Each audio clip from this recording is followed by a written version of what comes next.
Terima kasih Anda masih bersama kami di 60 menit special report membuka mata, mengungkap fenomena.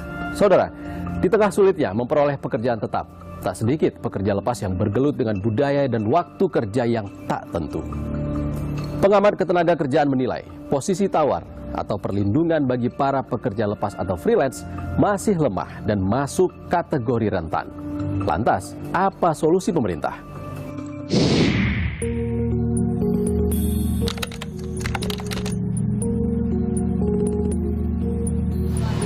Pernah, itu pasti pernah. Yang paling utama dulu tuh event organizer. Terus yang kedua itu sebagai freelance soundman gitu ya. Pernah di pekerjaan utama aku ngambil pekerjaan seminggu itu 1-2 hari.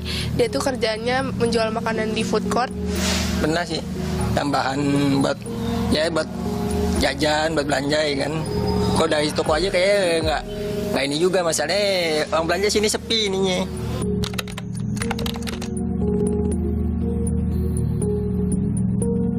Betul, setuju.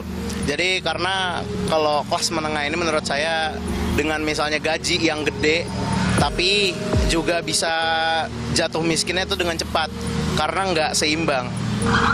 Gaji juga pas-pasan gitu kan, kadang UMR harga barang semua naik.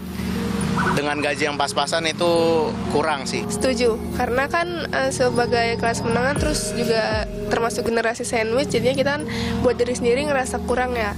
Jadi termasuk rentan miskin juga.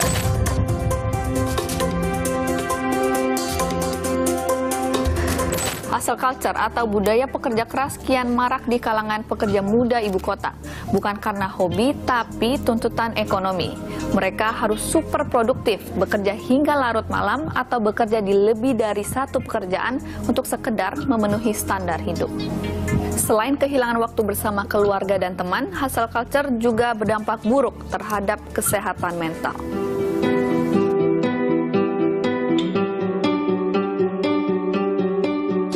Ada kekuatan-kekuatan baru yang tumbuh dan membuat kita belajar lagi untuk lebih berempati dan bersolidaritas. Adalah Jati Andito, pekerja lepas yang telah melakoni budaya pekerja keras atau hustling culture sejak 10 tahun terakhir. Bukan tanpa alasan, sulitnya mendapat pekerjaan tetap di bidang seni membuat Jati terpaksa jadi pekerja lepas. Guna memastikan penghasilan stabil memenuhi kebutuhan, Jati harus mengambil lebih dari 3 pekerjaan secara rutin. Selain bergelut di bidang akting dan musik, Jati juga berprofesi sebagai pengisi suara, mengajar olah suara, dan disc jockey alias nge-DJ. Beban lain yang harus ditanggung sendiri, sebenarnya yang harusnya disiplin itu penghitungan masalah degradasi alat produksi ya. Dalam setiap pekerjaan kita harusnya menyisihkan uang untuk servis alat-alat kita gitu, kayak asuransi tapi kita yang manage sendiri. Dengan pendapatan belasan juta, di atas kertas Jati masuk kelompok pekerja menengah atas. Meski begitu, Jati acak merasa pendapatan hanya numpang lewat alias habis di akhir bulan. Kesehatannya pun terkikis akibat jam kerja yang tidak menentu. Bahkan nyewa rumahnya juga masih bersama dengan kawan-kawan yang membutuhkan rumahnya gitu. Maksudnya jadi co-living. Tapi tetap ada terasanya kalau misalkan gaji masuk terus lewat doang. Saya sendiri sudah merasakan bahwa kemudian kesehatan saya terkikis setelah saya sudah bekerja sebagai freelance, berarti hampir 10 tahun ya judulnya freelance ya. Di tahun ke-5 atau tahun ke-7 ada keadaan medis tertentu yang membuat saya tidak bisa kerja begitu lelah, karena sebelumnya saya tidak memikirkan fisik gitu ya, langsung ada kerjaan sikat, ada kerjaan kita kerjain, tapi sekarang ternyata berdampak terhadap kesehatan. Sebagai pekerja lepas yang berpendapatan atas, praktis Jati tidak mendapat bantuan sosial dari pemerintah. Ia mengaku serikat kerja jadi bantalan pengamanan. Saya sejujurnya nggak terlalu merasakan. Mungkin ada yang merasakan karena memang dia mengikuti proseduralnya. Kebetulan saya sibuk mencari nafkah untuk bekerja, jadi maksudnya tidak kepikiran kemudian bantuan dari negara itu apa ya. Cuman kalau misalkan saya boleh minta bantuan dari negara, misalkan ada misalnya harapan saya gitu ya dari negara, mungkin bisa lebih lebih mendekat terhadap serikat-serikat pekerja.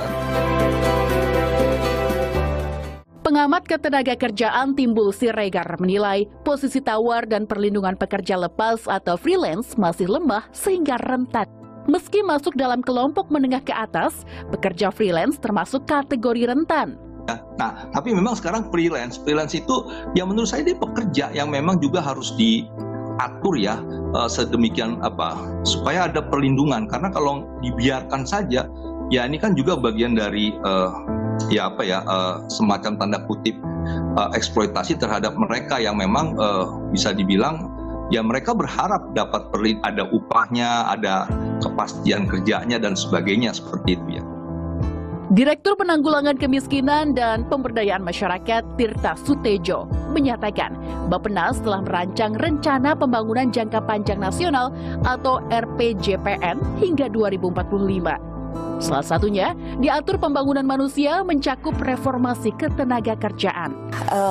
Program yang terkait dengan transformasi sosial ini antara lain perlindungan sosial yang adaptif. TIF ini memastikan nanti seluruh penduduk Indonesia mendapatkan perlindungan sosial selama siklus hidupnya, tentunya disesuaikan dengan kerentanan dan kebutuhannya. Dari sisi pemerintah sendiri juga terus dilakukan perbaikan tata kelola gitu melalui peningkatan kualitas data, karena data ini sangat penting untuk memastikan akurasi dari program. Menteri Keuangan periode 2014 hingga 2016 Bambang Brojonegoro menyoroti sistem pensiun Indonesia yang belum berjalan optimal. Saat ini, sistem pensiun hanya menyasar pekerja formal saja. Sistem pensiun yang ada belum mampu memastikan kesejahteraan kaum pekerja. Skema dana pensiun kita ini belum berjalan dengan baik, ya. Dan yang bisa membuat dana pensiun itu bisa memenuhi kebutuhan orang di masa tua, tidak cukup hanya dengan setoran dari diri sendiri, ya.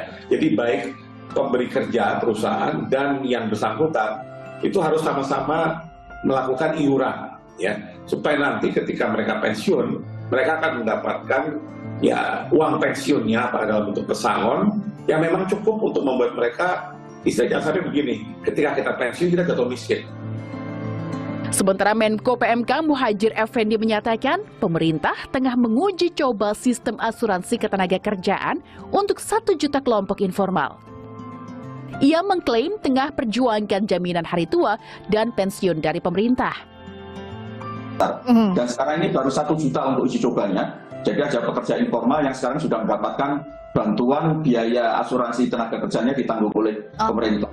Nah, ini kalau nanti bisa kita lakukan sehingga di penanganan kelas menengah itu dari kanan dan kiri, artinya BPJS Kesehatan sudah di cover tadi 136 juta itu, saya yakin itu kelas menengah sudah masuk di situ. Kemudian kalau ada juga jaminan kesehatan tenaga kerja, jaminan kesejahteraan, terutama tadi itu tentang kematian dan kecelakaan kerja. Syukur-syukur sebetulnya yang penting, kalau penting adalah jaminan hari tua dan jaminan pensiun. Berbagai upaya memang sudah dilakukan pemerintah untuk memastikan Indonesia mampu menjadi negara maju. Tapi pemerintah semestinya tidak hanya memperhatikan masyarakat miskin saja, tapi juga memastikan masyarakat menengah tidak terhimpit jebakan ekonomi. Informasi tadi menjadi penutup 60 menit special report edisi kali ini, saudara. Saya Ihsan Sitorus pamit. Terima kasih. Sampai jumpa.